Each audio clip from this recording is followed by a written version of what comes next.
রূপম কান্তি প্রশ্ন করেছেন চট্টগ্রাম বাংলাদেশ থেকে, সতীর জন্মস্থান কোথায় এবং কৈলাস সম্পর্কে যে তত্ত্ব ভাগবতে লেখা আছে তা কি এখনো আছে না পরিবর্তন হয়ে গেছে? দারুণ প্রশ্ন। কৈলাসের যা বর্ণনা ভাগবতমে দেওয়া আছে তা কি একই আছে না পরিবর্তন হয়ে গেছে? আপনি একবার দেখে আসতে পারেন, সব থেকে ভালো হয়। কেন আমি তো যাইনি, যাওয়ার সৌভাগ্য হয়নি। তা আপনি শিব ঠাকুরকে ফোন করে জানতে পারেন ওখানকার পরিবেশ এখন ঠিক আছে কি না কোনো সংস্কারের প্রয়োজন আছে। তাহলে আমরা এখান থেকে রাজনৈতিক লোক নিয়ে যাব। শাস্ত্রে যা লেখা আছে অভ্রান্ত, ও পরিবর্তন হয় নাকি? শাস্ত্রের লেখা যুগ যুগ ধরে, যেরকম ভগবত গীতার শ্লোক কোটি কোটি বছর আগে ভগবান সূর্যদেবকে সেই জ্ঞান দিয়েছিলেন, সেই জ্ঞান আমরা পড়ছি, একই জ্ঞান, ওই জ্ঞানের পরিবর্তন হয় না। ওটা এটাকে বলে ক্ষর জগৎ। ক্ষর মানে এই জগৎ ক্ষয় হয়। যেরকম আমরা আগরতলাতে বসে আছি, যারা আগেকার দিনের লোক, ধরো 50 বছর 60 বছর আগের লোক, যারা আগরতলার লোক, তারা যেভাবে আগরতলা দেখেছেন এখন আগরতলা সেরকম নেই, কিছু পরিবর্তন হয়েছে তো নাকি? প্রতিদিন পরিবর্তন হচ্ছে। এটা বলে ক্ষর জগৎ, ক্ষয় হয়। কিন্তু ওইসব জগৎটা চিন্ময় জগৎ, কৈলাসও চিন্ময় জগৎ, তার তো পরিবর্তন হবে না। দিনের পর দিন তার প্রভাব আরো উজ্জ্বল রূপে প্রকাশিত হবে, দীপ্তিময় হবে। তবে যেতে পেরেছিলেন ব্রহ্মা, ইন্দ্রাদি দেবগণ সহ, তাদের চোখের মাধ্যমে আমরা বই পড়ে পড়ে জানলাম কৈলাসে কি আছে, নাহলে তাও জানতে পারতাম না। তো যেটা বইতে লেখা আছে আমি পড়ে আপনাদের শুনিয়েছেন, ওইটুকুই, ওটাই ওখানকার মহিমা, ওটাই ওখানে ওইরকমই আছে। লাস্ট প্রশ্ন করেছেন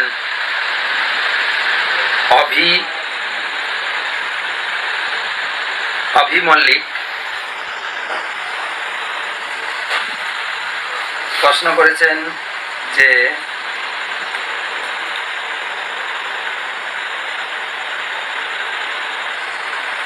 হরে কৃষ্ণ, ধন্যবাদ, প্রণাম মহারাজ। আমি বাংলাদেশ যশোর থেকে অভি মল্লিক। আমার প্রশ্ন হলো মায়াপুর মন্দিরের নৃসিংহদেব কিভাবে আসলেন, হঠাৎ কিভাবে আবির্ভূত হলেন, দয়া করে যদি বলেন। ভালো প্রশ্ন। তো নরসিংহদেব কিভাবে এলেন মায়াপুরে? মায়াপুরে তো কেবল রাধা মাধব 4 সখী ছিলেন।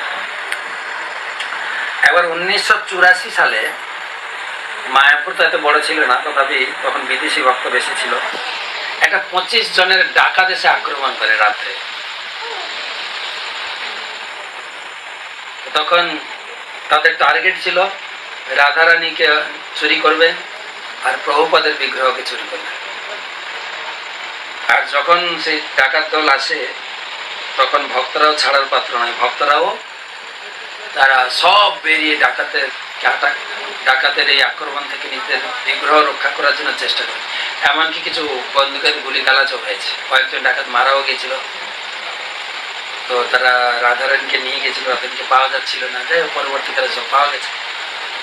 তো তারপরে ভক্তরা মায়াপুর ম্যানেজমেন্ট চিন্তা করলেন এরকম যদি ডাকাত আসে এর একটা বিহিত সমাধান করা উচিত, পার্মানেন্ট কিছু সিকিউরিটি ব্যবস্থা করা উচিত। তারা আলোচনা করেছিলেন যখন যোগপীঠে মহাপ্রভুর জন্মস্থানে, সেখানেও মাঝে মাঝে ডাকাতের হুমকি আসতো।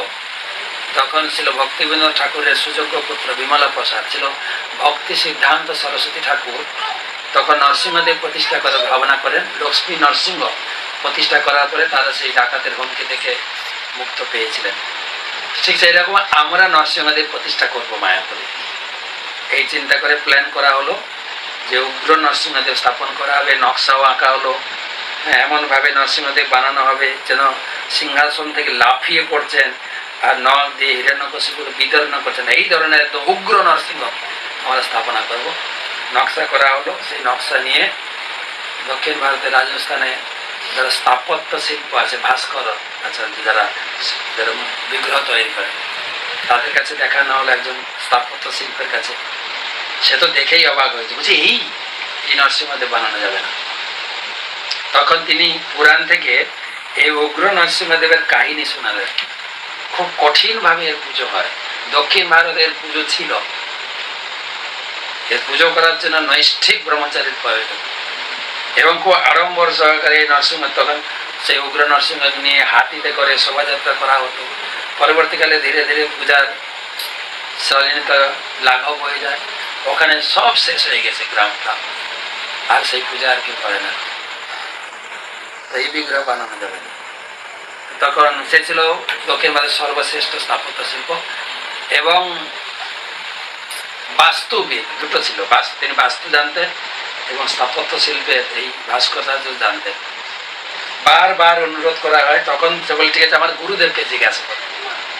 গুরুদেবকে, তার গুরুদেব, তিনি ছিলেন শঙ্করাচার্যের সম্প্রদায়ের একজন শ্রেষ্ঠ ব্যক্তি। তার আচার্য সে, তিনি দেখে বলছে না না না, এই বিগ্রহ তুই বানাবি না, তুমি যদি এই বিগ্রহ বানাও তোমার বংশ শেষ হয়ে যাবে।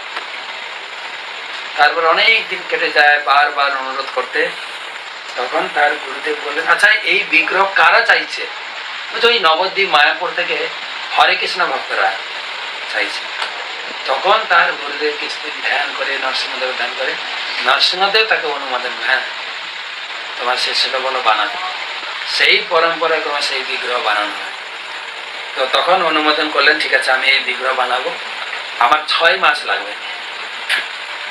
এরা খুব খুশি মায়াপুরে যে আমরা অনুমোদন পেয়ে গেছি, বিগ্রহ হবে। কয় মাস পরে? 6 মাস লাগবে। 4 মাসের পরে গেছে দেখতে বিগ্রহ কতদূর হয়েছে, গিয়ে বলছেন যে আমাদের মন্দির হয়ে গেছে, আমরা জিনিসপত্র সব কেনাকাটা করে ফেলেছি, বিগ্রহ নেওয়ার জন্য এসে। বলছে বিগ্রহ এখন পাথরই পেলাম না, তো বিগ্রহ কোথায়? বলছে মানে আপনি যে বললেন 6 মাসে?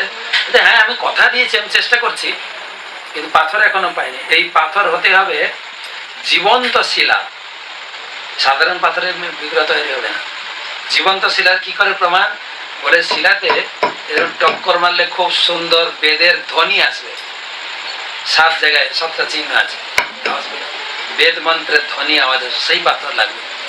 আর জীবন্ত শিলা যে এক প্রকার পোকা হয় যে পাথর কাটে, পোকাটা পাথর কেটে কেটে এই দিক থেকে ওই দিকে বেরিয়ে যাবে, সেটা আমি জীবন্ত শিলা, সেই পাথর খুঁজছি। তারপরে বিগ্রহ তৈরি, সেই পাথর খুঁজে বিগ্রহ তৈরি হলো। 6 মাসের কয়েকদিন বেশি লেগে তৈরি হয়ে গেল। এবারে বিগ্রহ তৈরি হয়ে গেছে, তো ঘরে রেখে দিয়ে বিগ্রহ লক করে দিয়ে সেই বাস্তু আচার্য, বাস্তবিক ভাস্কর আচার্য রেখে দিয়ে শ্বশুর বাড়ি গেছেন। আর এদিকে যে ঘরে রাখা ছিল সেই ঘরে আগুন লেগে গেছে। তার আগের দিন বর্ষা হয়েছে, ঘর পাকা ঘর ছিল না, ছিল এমনি চাঁচড়ার ঘর। উপরে ছিল দক্ষিণ ভারতে নারকেল গাছ বেশি না, নারকেলের ছাউনি ছিল, ভিজা ছিল, তাতে আগুন ধরে গেছে। আর সে বেচারা দৌড়ে দৌড়ে এসছে, বলছে বিগ্রহ আর এখানে থাকতে চাইছে না, ঘর টর পুড়িয়ে ছাই করে, তাড়াতাড়ি আপনারা বিগ্রহকে নিয়ে যান। সেই বিগ্রহ তো এখান থেকে গিয়ে লরিতে নিচে একদম বালি ভর্তি করে তার উপরে বিগ্রহকে শুয়ে নিয়ে আসা হয়। অনেক ছাড়পত্র, ট্যাক্স, লাইসেন্স সব বানিয়ে আনা হয়। আর এনেই সেই বিগ্রহ যখন বেদিতে বসানো হয়েছে, মায়াপুরে যেখানে নরসিংহদেব আছেন, বেদিতে বসানো হয়েছে, বেদিতে বসানো হয়েই এদিকে পঙ্কজাঙ্গির প্রভু রাজি হয়ে গেলেন যে আমি পূজা করবো। পঙ্কজাঙ্গির চোখ দেখছেন, বিগ্রহের চোখে জ্যোতি, মানে বিগ্রহ আলাদা করে প্রতিষ্ঠা করতে হয়নি, ওই বাস্তু আচার্য তিনি ওখানেই প্রতিষ্ঠা করে দিয়েছেন জ্যোতি।